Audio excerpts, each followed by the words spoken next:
This statue marks the spot where Tuffi the Elephant once jumped off this suspension railway. The Wuppertaler Schwebebahn is older than any human being alive today and has countless such stories to tell.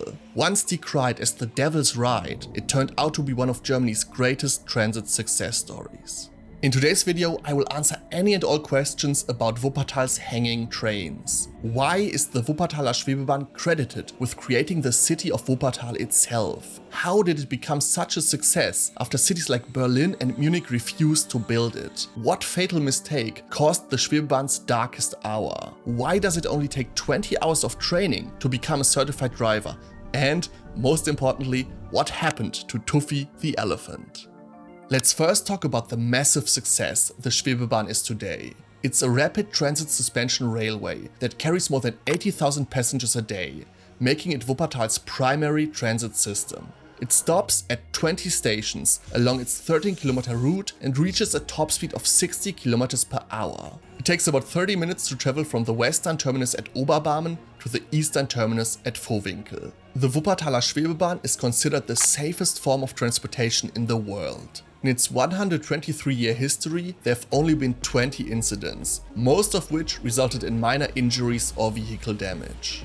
In 2008, the front of one of the cars was sliced open by a truck's loading crane. The train had to be evacuated and the truck driver broke several bones. After the accident, these signs were put up to remind people that the use of cranes near the Schwebebahn requires a permit. The most famous incident took place in 1950 and involved circus elephant Tuffi. In order to promote upcoming shows, the Althoff Circus took Tuffi for a ride in the Schwebebahn. Unsurprisingly, Tuffi became nervous and stressed by the noise, vibrations and swaying of the car. The elephant broke through a wall of the car and fell into the Wupper River below. Miraculously, Tuffi walked away unharmed. There are no real photos of the jump, only a few photo montages created immediately after the accident.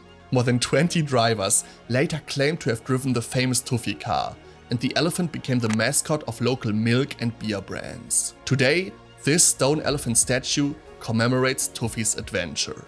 In April of 1999, the ultimate nightmare of any Schwebebahn passenger became a reality.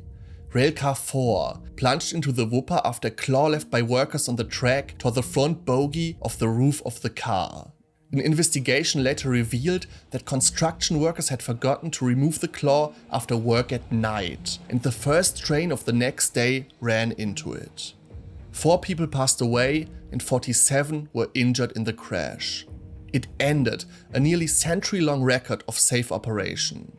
In the wake of the accident, test runs are now conducted after all types of construction or repair work. More than 100 years earlier, the original inventor of the Schwebebahn, Eugen Langen, struggled to find a city that would make his plans for a hanging train a reality. He pitched his invention to committees in Berlin, Breslau and Munich, all of which turned him down. Experts say he could have used some help on the marketing front, as he insisted on calling his concept the single-rail hanging railway system of Eugen Langen. Schwebebahn is indeed a much cleaner name that simply translates to floating train. But when the towns of Barmen, Elberfeld and Vohwinkel stumbled upon Langen's idea, they instantly knew they had finally found the solution to a long list of problems that had plagued them for decades. Rapid industrialization had transformed the once quiet towns of the Wupper Valley into an agglomeration of 400,000 people. In fact, the Wupper Valley was a pioneering region when it came to industrialization, which began there in the early 1800s, much earlier than in the more famous Ruhr Valley. The key industries that drove this development were the textile and chemical industries. It's only logical that Wuppertal's most famous inventions, besides the suspension railway, are synthetic fibers and aspirin. All this explosive growth exposed a major flaw in German urban planning. There simply was no urban planning for cities that weren't the seat of a monarch or lord. This lack of planning authority quickly became apparent in the 1850s. The valley was already fully developed, with houses and factories being built all over the place. Buildings had been carelessly constructed on dangerous slopes and in flood zones. The roads were built for pedestrians and horse-drawn carriages only, and the streets were narrow and overcrowded. Things got so bad that the Wupper Valley became one of the first places in history to have traffic problems. The towns of Barmen, Elberfeld and Vohwinkel considered 3 possible solutions to their problems. 2 conventional ones, a railroad and a U-Bahn, and a wildcard, the Schwebebahn. Luckily for the planners, the 3 towns had merged into what urban planners might call a linear city, a narrow but elongated settlement, in this case running parallel to a waterway. As a result, all major city centers, businesses, factories and densely populated residential areas are within a 5-minute walk of the Wupper River. This not only allows for a single route or track that simply follows the river, but also for significant investment in transportation infrastructure, as tens of thousands of stakeholders and citizens would benefit from it. The need to be near the river, however, put the railroad out of the running. Its need for space would have meant either the demolition of thousands of homes and factories or an expensive construction project on the hillside of the valley. This in turn would have placed the stations far up the hill and far away from the population centers of the Wupper Valley. That left only 2 final contenders, the U-Bahn and the Schwebebahn. The Wupper Valley is largely made up of Grauwacke, one of the hardest rocks in existence, which made boring tunnels almost impossible. In addition, there were fears of flooding and of buildings collapsing onto the tunnel. In a final cost analysis, the towns concluded that building 1 kilometer of Schwebebahn would cost only 1 million Reichsmark, while 1 kilometer of U-Bahn tunnels at the time cost about 6 times as much. Finally, in 1895, Barmen, Elberfeld and Vohwinkel all approved the construction of the Schwebebahn, hoping it would alleviate traffic problems and better connect their towns. The plans immediately draw criticism. The Schwebebahn would be too loud, too shaky, it would fall off the tracks, the vibrations would cause health problems, it would destroy property prices, and it would disfigure the towns, the project's opponents claimed. Others feared that the first flood would destroy the system's support pillars and that the Schwebebahn would have come to a near standstill to negotiate the curves of the track. Conservative critics, on the other hand, denounced the suspension railway as a sinful vanity to tempt God and the devil's vehicle. Fortunately, the planners persevered. Construction of the Schwebebahn finally began in 1898. Nearly 20,000 tons of steel were used for the support pillars and stations, and the project went only slightly over budget, costing 16 million Reichsmark.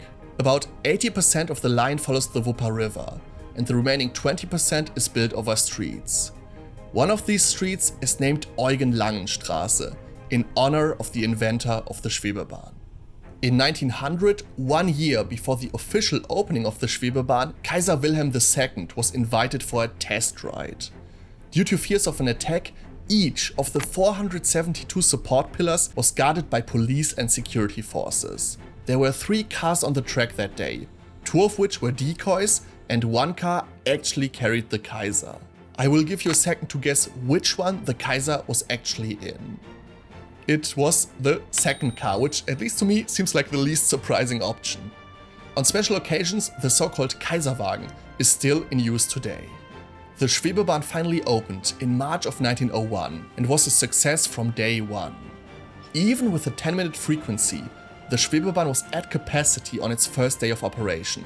So later that day, the frequency was increased to just 5 minutes between trains.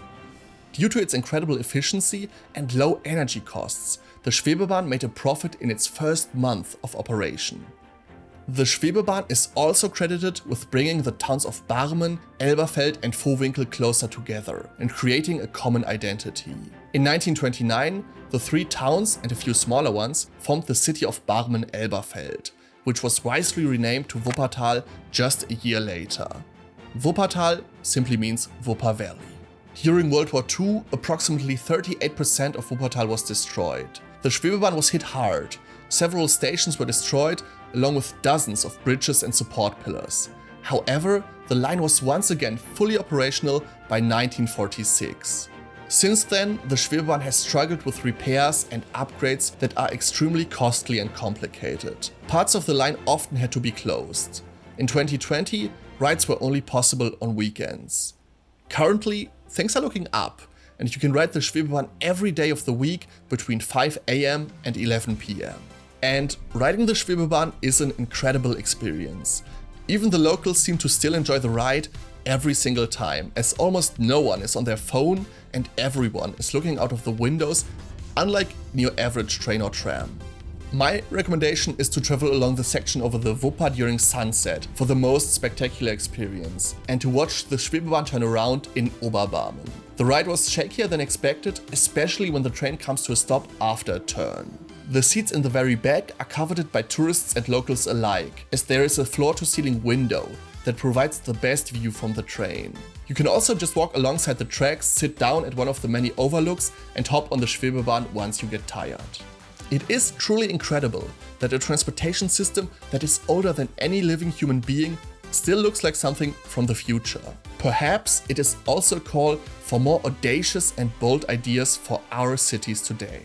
This is probably my favorite part of the video, a bunch of fascinating anecdotes and facts I came across while researching this video. There were major privacy concerns for the street section of the Schwebebahn, so the operator had to pay for curtains for residents to prevent any Schwebebahn passengers from looking into their apartments. 98% of Schwebebahn trains are on time, which is rare in Germany. By comparison, only 70% of high-speed rail passengers arrive on time. There was a game called Schwebebahn Simulator 2013, which brutally flopped.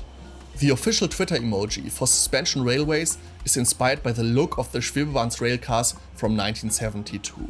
The Wuppertaler Schwebebahn has a sister line in Kamakura, Japan. There's even a commemorative train to celebrate the partnership. If you're interested in winning this book, consider joining my Patreon, where I'm currently running a giveaway for all paying members. If you join today, you would have a pretty solid 25% chance of winning. The link is below in the description. Also, a huge thank you to my existing long-term supporters Dit Ikepine, Brian Simpson and Needsmore Cowbell. Finally, please subscribe and help me reach the magical milestone of 25,000 subscribers.